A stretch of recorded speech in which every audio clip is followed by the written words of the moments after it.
guys, welcome back. It's Sandy from Shape Up Sandi. Today we have a really important episode for you. We're going to be talking to Dr. Samantha Madising about how to overcome depression and pull yourself out of a funk before it becomes really serious. So sit back, relax, and enjoy as we learn what to do when things aren't working out so well. Shape up, Sandy. Had a couple kids, but you breeze away. Got a divorce, but it's not too late. To get her life together, try to get healthy, maybe. Do you like to cook? No. Do you like to exercise? Shape up, Sandy. What do you like to do for fun? Okay, I'm ready.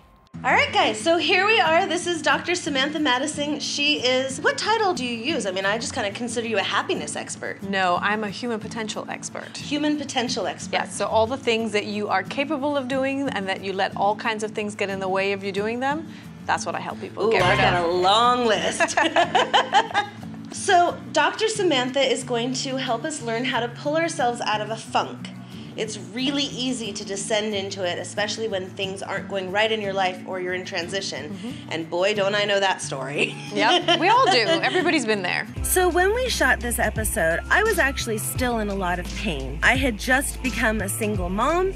That is, the divorce had happened about a year prior, but my ex just left the country and left me basically juggling everything on my own. And I was definitely really overwhelmed at the time, you know, really feeling the weight of it. I was dealing with a lot of feelings of self-doubt, of inadequacy, a lot of fear. So let's hear what else Dr. Samantha has to say to teach us what to do. What can we do? How do we get out of it? So usually when people get into a funk, it's because it's a hole that they dig. So I call it having a pity party. That's usually where it starts, right? Things don't go well. Something hasn't gone the way that you wanted it to. It could be a breakup. It could be saying that you're going to do something or, you know, whatever. And then we keep digging. So we keep digging and digging and digging this hole for ourselves, and then we get stuck in there. Depending on how far you dig it, it feels like there's no light at the end of the tunnel. And that's where it can become dangerous. That's where depression hides. When I first got divorced, I felt like a dementor had sucked my soul and I was just never going to be happy again. Right. And guys, I'm happy to tell you that it passes, although it does go in waves. I mean, I'll admit that there are days that I fall back into it and it's like, can I just stay in bed and not get out until like 2020? But you don't, and I think that's the key. Well, I'm here, so clearly I got out of bed. Exactly. So I think that's the key. So what I try to tell people to do, if you want to have a pity party, give yourself a time frame.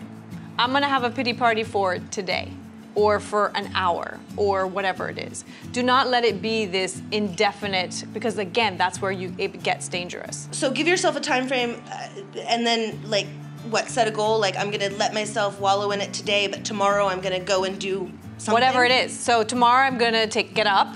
Tomorrow I'm gonna take a shower. Tomorrow I'm gonna maybe put some makeup on. Tomorrow I'm gonna get out of the house. And usually that is the key, is getting out of the house. Because a lot of times when people are feeling in a funk or they're feeling stuck, they wanna stay home, they wanna stay in their bed, you know, they don't wanna talk to people, they start, I call it like turtle syndrome. So they pull everything in and they withdraw, and then they don't talk to anybody. So the goal should be to get out of the house and go talk to somebody, to go engage with people, because I don't know about you, what you found, but usually when you get out of the house and you start talking to people, the grip that icky feeling has on you starts to dissipate. Yeah, you know, now that I think about it, you're right. I mean, the times that I have forced myself, either because I had no choice, like I had to go somewhere, right, I had to work, like I had somewhere that I had a commitment to, or I managed to just force myself to go to a networking event or something like that. I came home in a much better spirit than I left. Yeah, absolutely. So engaging with other people, having relationships,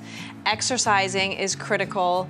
So again, one of the things I explain to people is that exercise boosts your serotonin levels, so that's like a mood enhancer. And I know the last thing you feel like doing when you're in a funk is exercising. Yeah. But go for a walk, get some fresh air. Again, it doesn't have to be anything big and strenuous if you're not feeling up for it, but get out of the house, get some fresh air, you know, have a brisk walk, not just a stroll, so get that heart rate going, because that will boost your serotonin level and kind of shower your brain with some you know, more mood enhancing hormones rather than having that cortisol coursing through your veins at every minute. Not that hard, right? We can get out of the house, guys, right? That's not so difficult. It feels that way, It really though, does feel difficult. right? It feels difficult when you're feeling in the funk. And that, again, it's... Like those 10 feet to the bathroom to the shower are just like the Oh, longest I don't feel like mile going ever. anywhere. Yeah. Right. So, you know, the thing is, it's about giving yourself permission, right?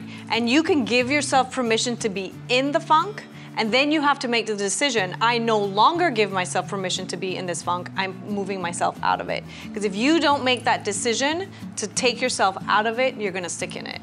So, you said it does come back in waves, and absolutely it does. It's not gonna just disappear, you know, 1 minute you're in a funk and the next minute, ooh, everything is hunky-dory. But the more you get yourself out, the more you engage with other people, the more you exercise, the more you get fresh air and get some beautiful sunlight that we have, thankfully, here in San Diego, the better you will feel. And as time passes, the grip that that feeling has on you starts to lessen.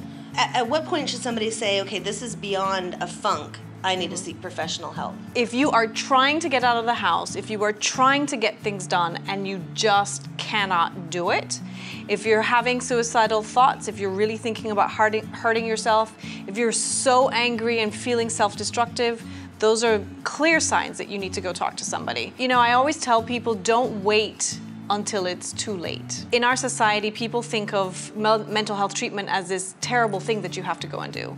And the reality is it isn't. It is a gift that you give yourself, and having another objective person there to help you climb out of the deep hole that you've dug for yourself is something that you must give yourself when you're feeling that way. It's just not worth it to wait until it's too late. And people do that. They wait until they're so depressed, and then it takes much longer for them to climb out of the hole.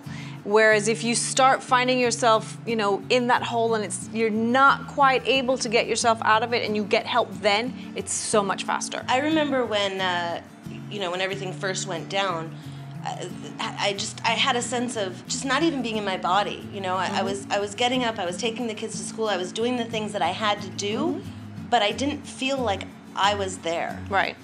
And I mean, obviously this was for me right after everything happened. Should I have sought help at that point? There's no exact right way to do it, right? So I'm a psychologist, but that's one of the things that I do. So do I think that it makes sense for people to get help sooner rather than later? Absolutely. Do I think everybody has to run to a therapist as soon as something happens? No. But does it help to have that support there? So, you know, because sometimes in your world, everybody's part of whatever it is that you're going through, right? So your friends can only tell you so much. Your family, they're not objective. And so they can support you because they love you and they care about you, but they're not ever going to provide you with an objective opinion. Right. Because they have a vested interest in whatever the outcome is of all of this. When you speak to a therapist, they're fully objective. And so they can provide you with a completely objective viewpoint of whatever it is that you bring to the table. And they can give you some tips and tools on how to go about recreating your life. Besides getting out of the house and going and doing something with people, what else, or going for a brisk walk, is there anything else that people could do to change their mood or to get themselves out of that? The main thing really to focus on is self-care. You need to be eating properly, you need to be getting enough sleep, but not too much sleep. So oftentimes when people are in a funk, they're not sleeping well. So their sleep is disrupted at night, they may have insomnia, then they sleep all day long, and so you're getting too many hours of sleep, but it's not restful sleep, but you need really good restful sleep. Do not self-medicate with alcohol or drugs, because that's a whole nother, you know, dark path that you definitely don't want to go to. Deep breathing is one of the things that I teach people how to do because it helps you to settle your body. Can you show me something? I hear about deep breathing all the time. I don't know that it's something I've ever mastered or really done very well. I mean, I feel like I'm just like gulping down like, No. So it's something that I teach. I've taught from little kids that I've seen all the way up through, you know, older adults. You know, a lot of times when people go through programs, they're like, oh, you know, listen to music and go for a walk and blah, but that's not always practical. The one thing that you have with you all the time is your body. And so all the time. The quickest and easiest way is an inhale to the count of 5 through your nose, and then an exhale to the count of 5 through your mouth. So,